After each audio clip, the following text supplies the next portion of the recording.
Hi guys, welcome back to the Ardor server. So in today's video, I'm going to be talking about this machine right here. This is the HP Z820, and this is an HP workstation from the Sandy Bridge and Ivy Bridge era. There's some controversy about whether this machine can boot off of an NVMe drive. There are people who have reported online that they've successfully used an NVMe drive as a boot drive, while many others have reported that they tried an NVMe drive and it simply would not boot. So in today's video, I'm going to show you which NVMe drives can boot on this machine or some potentially other similar options. Now, before we get into it, do me a favor and smash that like button for the YouTube algorithm. And also, if you're new to this channel and you like this sort of stuff, consider subscribing to the channel and hit that notification bell so you don't miss my next video. All right, let's get into it. All right, guys, so in front of me here, first of all, is an HP Z Turbo drive. And I've been selling these in my store. You guys have probably seen this in one of my previous videos. These are modified to work outside of the HP Z840 that they're supposedly intended for. So these can be used on this HP Z820. I'm going to use this to test out M.2 drives today. So other than that, I've got in front of me an assortment of drives that will boot on the HP Z820. So I'm going to talk about those today.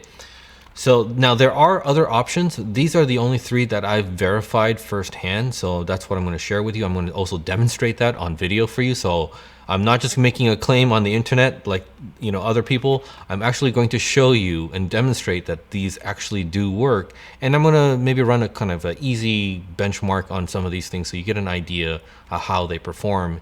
And then you can kind of decide for yourself which one you're going to go with. So what I have in front of me here are two M.2 drives. This is a HP part, I believe, but it's basically a Samsung. Let's see here. Yeah, so it's a Samsung SM951 M.2 drive, and this one is a little bit unique because although it's M.2, this is actually not NVMe, but this actually might make for a very interesting boot drive option. So I'm going to include that here. This here is the Samsung 950 Pro, and this one is a NVMe M.2 drive. Over here we have a Intel P3700. Let me see here. Yep, so this is a P3700 PCIe NVMe drive. So all of these, or not all of these two guys are definitely NVMe drives that will boot on the Z820. I will demonstrate that for you shortly. This guy is an M.2 drive that is not NVMe. This is actually a AHCI M.2 drive. So basically this connects to your PCI bus as a AHCI controller, and that behind that controller is the SSD.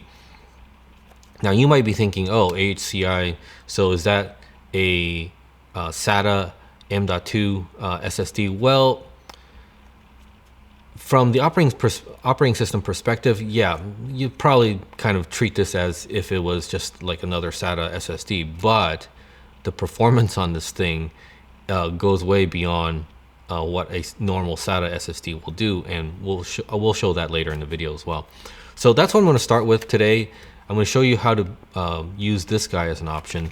So let's go ahead and open this guy up. And I'll mount it in my modified turbo drive here.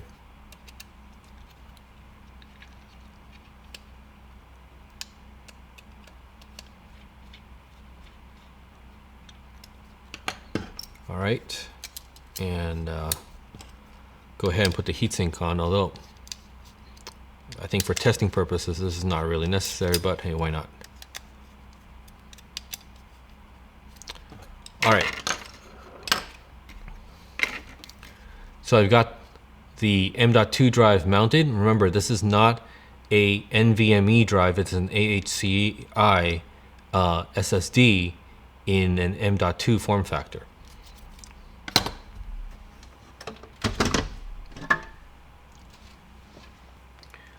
All right, let's open up this machine here. All right, so I've got that installed in the top PCI slot right there. And I've actually, in preparation for this video, I've already installed an operating system, Fedora Workstation 37, I think, on this drive. So we're gonna go ahead and boot off of this drive, and I'll show you on the screen here that it actually boots. All right, guys, we got everything set up. Let's go ahead and boot this machine.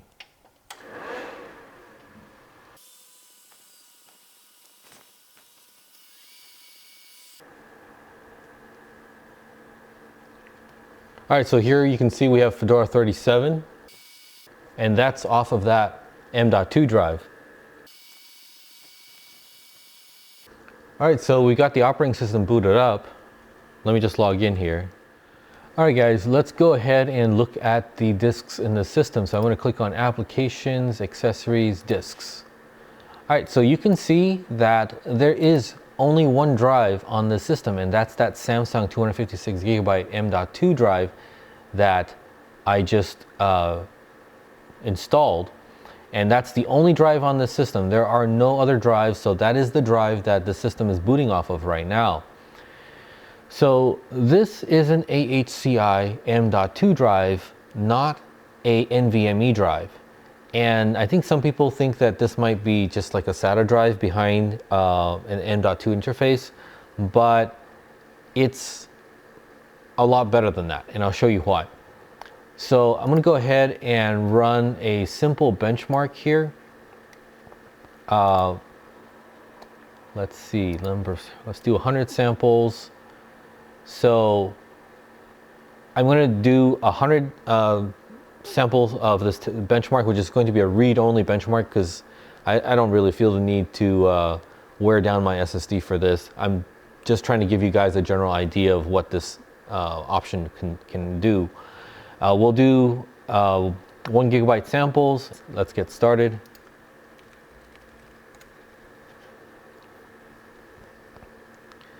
All right, so as this benchmark is running, you'll notice down here, average read rate is already at about 2.7 gigabytes per second.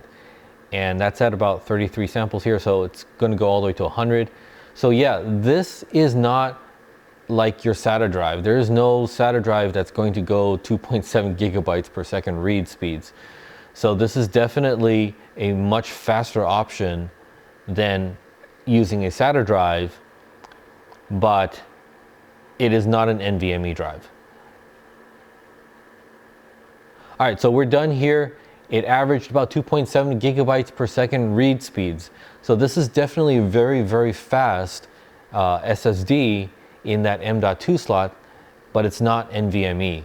And these drives are basically universally bootable because it's basically an AHCI controller, and most computer systems in the last 10 plus years can boot off of an AHCI controller. All right, so just wanted to show you guys this option. Although it is not technically an NVMe drive, it certainly performs really, really well. And this is actually, I think, one of the cheapest options that you can get to boot off an M.2 drive, and you can use that modified or the unlocked HP Z Turbo drive with this for the Z820. All right, so let's go ahead and close this out. Let's shut down and talk about the other drives that are actually NVMe drives. All right, so let's go on to the two other drives that are actually NVMe drives. So why is it that people have said that they've tried an M.2 drive or an NVMe drive and it just didn't work?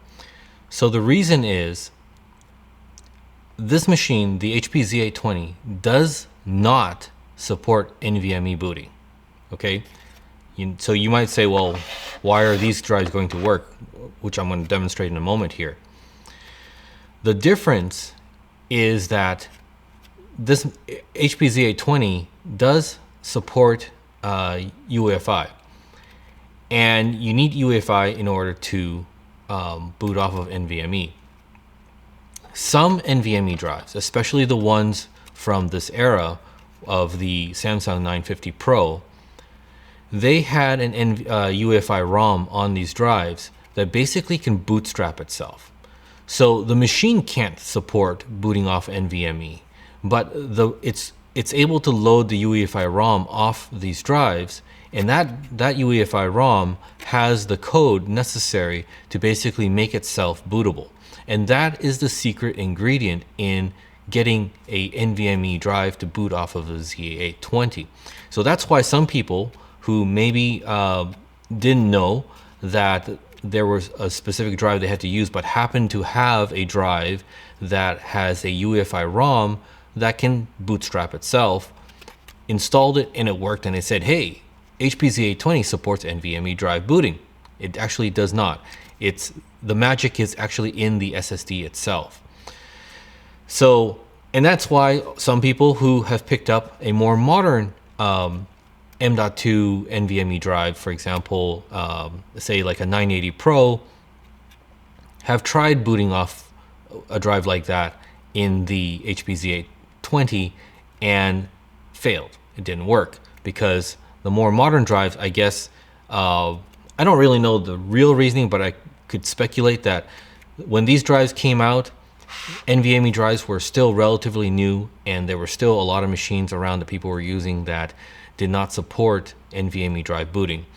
And so Samsung or other SSD manufacturers basically incorporated some code in the UEFI ROM to allow those drives to still boot off of those so-called legacy machines, which this one is. Later on, or at least the newer products, I think, are more targeted towards modern machines that already have native NVMe drive boot support in the motherboard and CPU. So they don't need that anymore. And so a lot of the modern drives no longer have a UEFI ROM on them that will allow these to basically boot off of NVMe drive, even if the machine doesn't support it. All right, so this is very specific. This particular Samsung drive does have that UEFI ROM to bootstrap itself and allow a machine that doesn't support NVMe booting to boot off of an NVMe drive.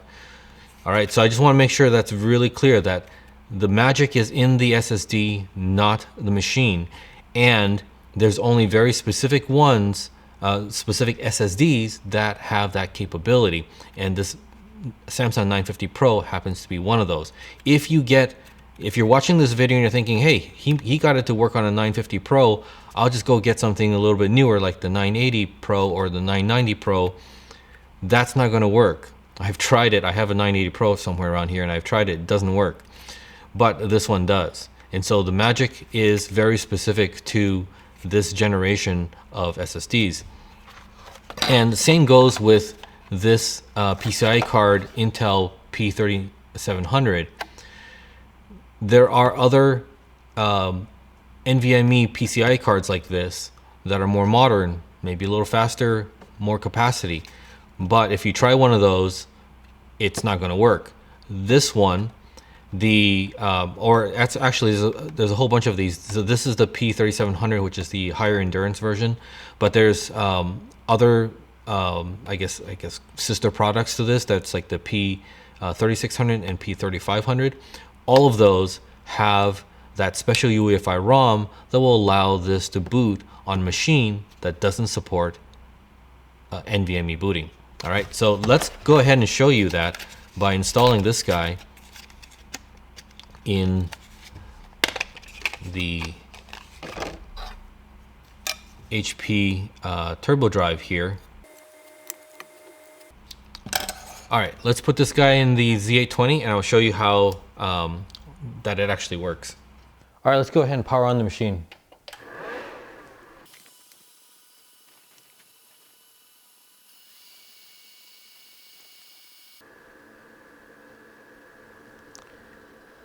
All right, so you'll see right here it says non-system disk or disk error, replace and strike any key when ready.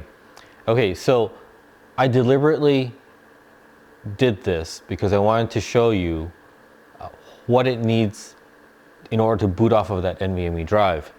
So some people might have tried some NVMe drives just like this Samsung 950 Pro that can boot on the Z820 and encounter this error thinking, well, that's just not going to work. that's not true. So the difference here, or the key ingredient to making that Samsung 950 Pro boot on this machine, is that you have to load the UEFI ROM. Remember the magic to allow that boot NVMe drive to boot is in the SSD's UEFI ROM. So we have to make sure we load the UEFI ROM. So I'm going to go ahead and reboot this machine, or I'm going to just Alt Control Delete. I want to get into the BIOS setup menu. I'm basically going to hold down F10 to get into the setup menu. All right, it says entering setup down there. All right, so here we are in the setup menu. Go over to advanced and go down to device options. And then we're gonna come all the way down to mass storage option ROMs. And right now it says legacy. That means it only loads the BIOS ROM option ROMs. The magic for this NVMe drive to boot is in the UEFI ROM, so we have to change that to EFI like that. Then press F10 to accept that change. We'll go back over here and we'll say save changes and exit. And confirm yes. All right, so this time around, we should be able to boot off of that Samsung 980 or 950 Pro. Boom, there we are. So now here's the bootloader. We'll go ahead and continue booting the operating system. So yeah, I think some people may have tried using a NVMe drive that does have the UEFI ROM that can boot the drive on a legacy machine, but they did not set the storage option ROM to EFI, and so it would fail to boot. But once you have that set up, and that's the only setting you really need, then you have what you see in front of you here, a bootable NVMe drive. All right, so let's go ahead and log in. All right, so let's go over here to application, disks. All right, so here you will see, again, the only drive in the system now is this Samsung SSD. That's the 950 Pro, 256 gigabytes. And this is an NVMe drive, as you can see from the device path. It's /dev/NVMe0N1P1. All right, so this is an NVMe drive that is bootable on the HP Z820. And I'll go ahead and run a benchmark here.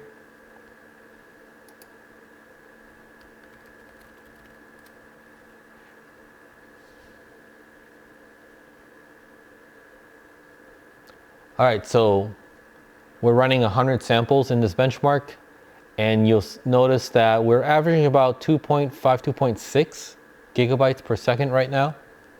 So that is actually really, really close to that AHCI M.2 SSD that I was telling you about earlier. So honestly, that AHCI M.2 SSD is comparable to a NVMe drive. All right, so we're done here. We averaged 2.6 gigabytes per second. I think, what was it, 2.7 gigabytes we got on AHCI. So maybe it's even slightly faster, although, you know, on average, I think they're basically roughly the same. So yeah, this will boot. It is a proper NVMe drive.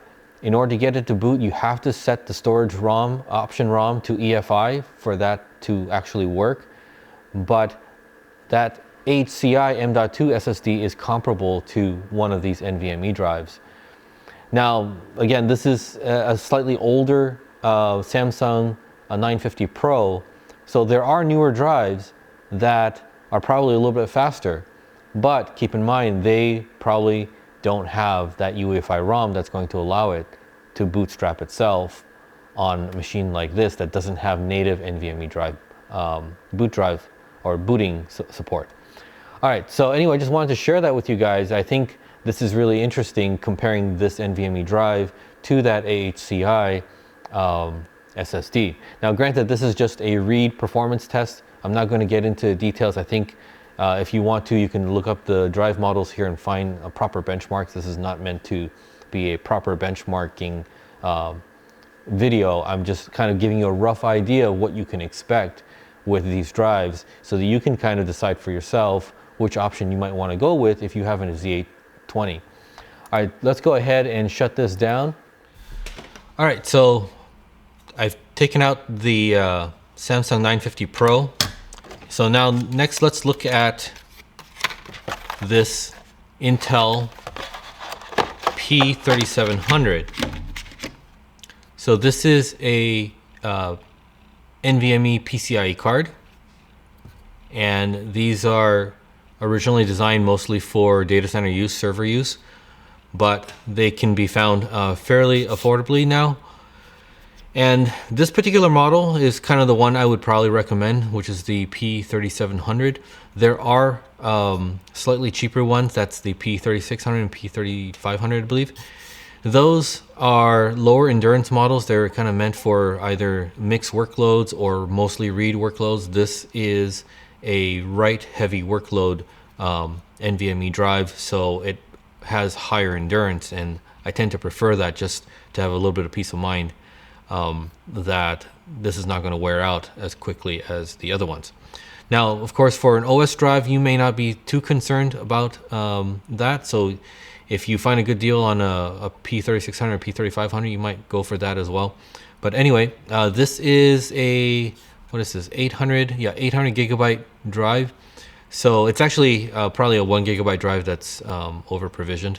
But anyway, this also, along with the sister boards of the P3600 and P3500, which I have actually tested and confirmed, but for this demonstration, I'm just going to use the P3700.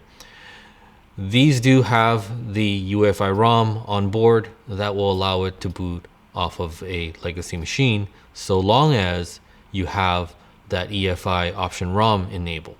All right, so let's go ahead and put this in the Z820 and show you that this also boots. All right, so we got everything installed. I'm going ahead and power on the Z820 now.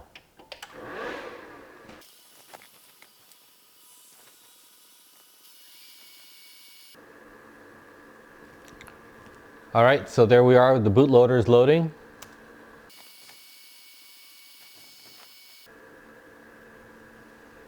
All right, so I'm going to go ahead and log in here. All right, so let's go ahead and click on applications, disks. All right, so here you'll see the only disk on the system right now is the Intel NVMe drive that we just installed. And you can see that the device path is /dev/NVMe0N1P1. So that confirms for you that this is an NVMe drive, and it's the only drive, so that's what it's booting off of right now. All right, so let's go ahead and run a benchmark on this just as we did before.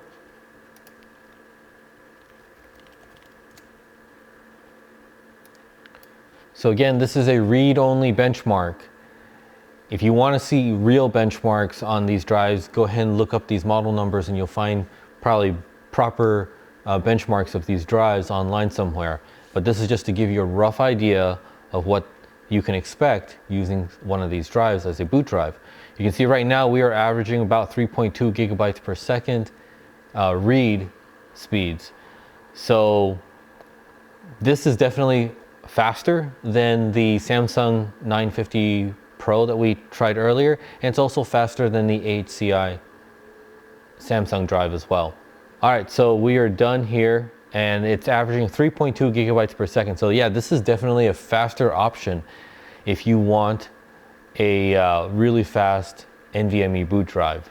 All right, so let's go ahead and just shut this down. All right, guys, so I've removed all those drives out of my Z820 now. So this is that HP part numbered Samsung AHCI M.2 drive.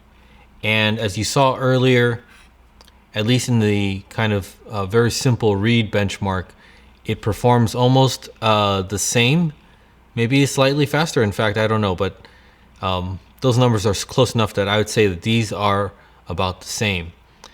Now, the difference here, though, is that this is an old out of production drive. Well, both of these are out of production, but these Samsung 950 Pros are, for whatever reason, really expensive, and because they're no longer in production, I sometimes see them go for sale at a price higher than when they were brand new.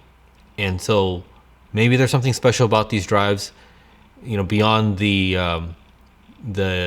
EFI ROM that allows it to boot itself. But anyway, this is a very expensive option. Sometimes you will find someone who doesn't realize that these are highly desirable and you can kind of get it for cheap, but they're a little bit hard to find. These, on the other hand, are fairly straightforward to find, and in fact, I carry these in my store.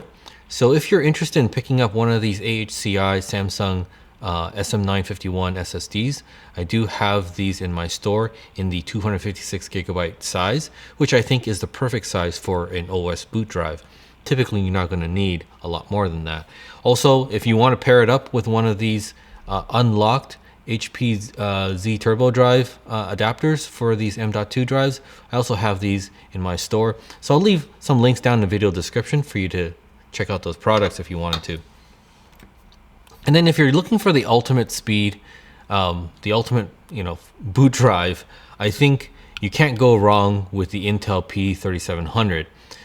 These I think are a little bit more expensive than the other options, but you know, you kind of get a little bit of a performance boost out of these. And also, I think that the endurance on the P3700 is you know, several levels ahead of these M.2 drives here. Also, these were originally designed for data center use, so they have power loss protection. So if you're very careful about protecting your data and you want to make sure that in case of a power outage, you don't want to lose any data on these drives in the middle of a write, these drives do have power loss protection to help you with that. Alright guys, that's it for today's video. If you like this video, make sure to give it a like. And if you're new to this channel and you like this sort of stuff, consider subscribing to the channel and hit that notification bell so you don't miss my next video. Also, if you want to support this channel, go check out my eBay store. I'll leave a link down in the video description. I've got the greatest selection of pre-flash IT modes HBA SAS controllers ready for your ZFS, TrueNAS, or Unraid builds.